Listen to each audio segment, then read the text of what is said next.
ગાંધીનગર જિલ્લાના અડાલજ ગામમાં એક અડાલજની વાવ આવેલી છે.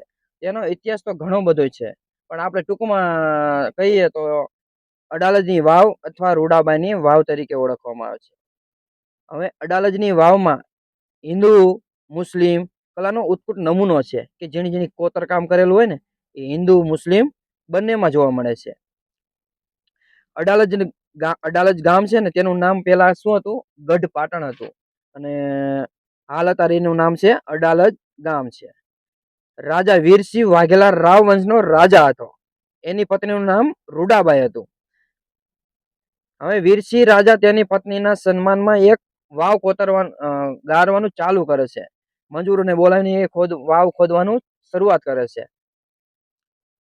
પરંતુ મોહમ્મદ બેગડા અને વીરસિંહ રાજા બે વચ્ચે યુદ્ધ થાય છે, અને વીરસિંહ રાજા રહ્યો ને મૃત્યુ પામે છે. ટૂંક સમયમાં આ વાવનું બાંધકામ વીરસિંહ રાજા હતો, તેની પત્નીનું નામ રાણી રૂડાબાઈ, તે વાવ ગારવાનું થોડુંક કામ અધૂરું હતું, તે શરૂઆત કરે છે. અને પૂર્ણ કામ કોણ કરાવે છે? રાણી રૂડાબાઈ. વીરસિંહ રાજાના પત્ની હતા તે રાણી રૂડાબાઈ. અને આ વાવનું નામ હવેથી નામ પાડવામાં આવ્યું છે, રૂડા વાવ તરીકે પણ ઓળખવામાં આવે છે. અને આ વાવ ગાંધીનગર જિલ્લાના અડાલજ ગામમાં આવેલી છે. તો ચાલો આપણે તેનો થોડોક ઇતિહાસ જાણીએ અને તમને વિડીયો સ્વરૂપે તમને બતાવું. ચાલો મિત્રો, હવે આપણે અડાલજની વાવે જોવા જઈએ કે એમાં કેટલા પગથિયા છે, શું કઈ અંદર છે, પાણી છે કે નથી. ચાલો તમને મારા એ અડાલજની વાવનો ઇતિહાસ બતાવીએ.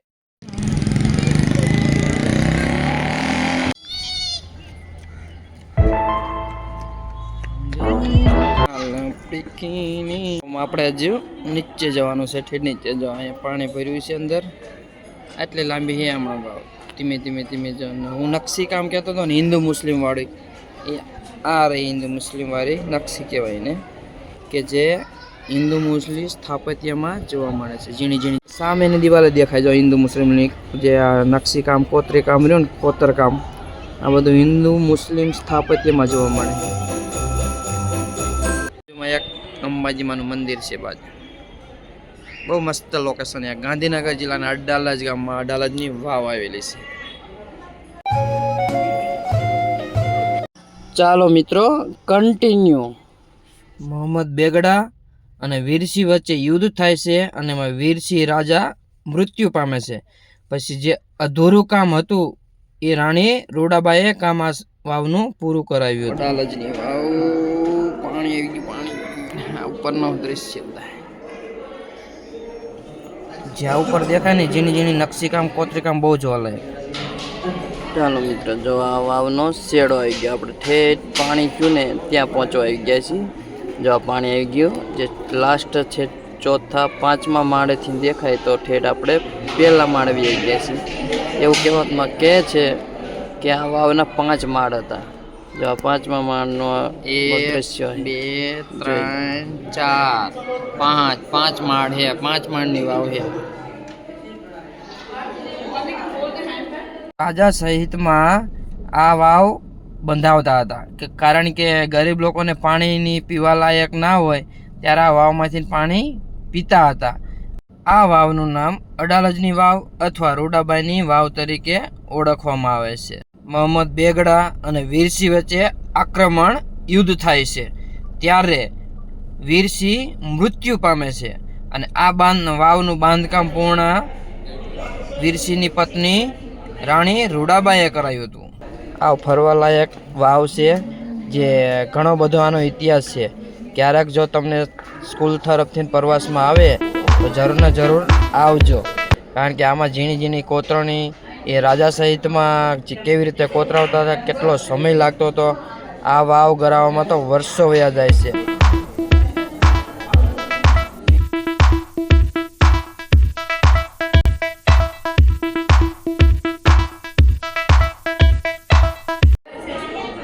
જો મિત્રો આ નકશી કામ જોઈ લો. આ રાજા સહિતમાં કેવી કેવી કોતરણી કરાવતા હતા તેમ જો ઉપર ઝીણી ઝીણી કોતરણીના આ કઈ સદીને બનેલા હોય એ અમુક જો વાવની પાછળ ઝીણી ઝીણી કોતરણી એ બહુ મજા આવે જોવાની, કારણ કે જે ઇતિહાસ ભણતા હોય ને એ જે નકશી કામ અમુક વસ્તુ જોવાલાયક હોય ને એ તમને બહુ મજા આવે. જો આ ઝીણી ઝીણી કોતરણી રહી ને એ હિન્દુ મુસ્લિમની મિક્સ કરીને આ કોતરણી કોતરેલી છે.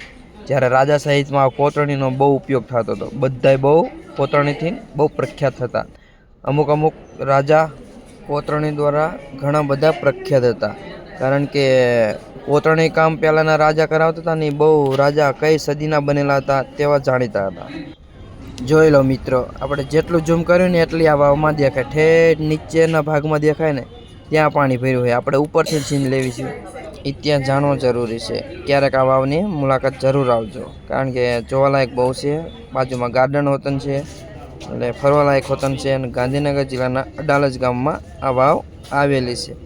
ના આવ્યા હોય તો એકવાર ફેમિલી સાથે આવજો, અથવા કોઈ તમે પ્રવાસમાં ભણતા હોય તો પ્રવાસ તરીકે પણ આવી શકો છો, કારણ કે આનું ઇતિહાસમાં ઘણું બધું નામ છે.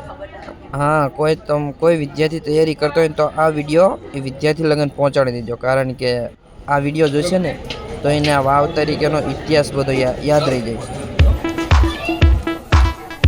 લાલજની વાવના દ્રશ્ય જો સામે ઉપર લગભગ તો કેટલા માળની હતી, 4 ને 5 માળની છે. આવા દ્રશ્ય દેખાય. અડાલજની વાવ એટલે કે રાણી રૂડાબાઈની વાવ.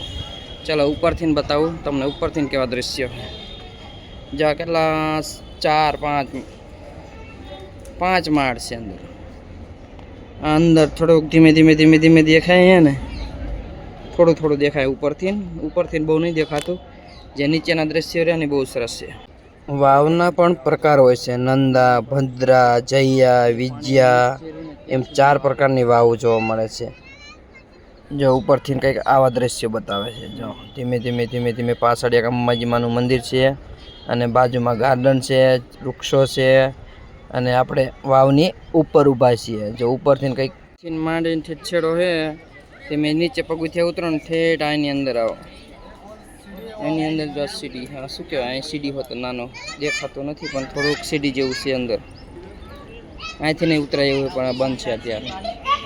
જ્યાં ઉપરથી જાડી જોઈએ, હાલો જાડીમાંથી તો ન દેખાય. ફરતો થોડું ગાર્ડન છે બેસવાનું, તમે પણ બેસી શકો. પાછળ ગ્રાઉન્ડમાં દડે 2 ટમ બેસી શકો. ના અડાલજ હેરણ સિંગા વાગે સૂતા જાગે, કાયર ભાગે કામ પડે, ધક ધક ધરતી ધારા ફરવી, વિના કે ધરતી ફોજ પડે. જનની ના જાયા કવિએ ગાયા, કોઈ વિરલા રણે ચડે, જાતે વડવા અવસર વડવા, મળદ કસુંબલ રંગ ચડે રે ભાઈ, મળદ કસુંબલ રંગ ચડે.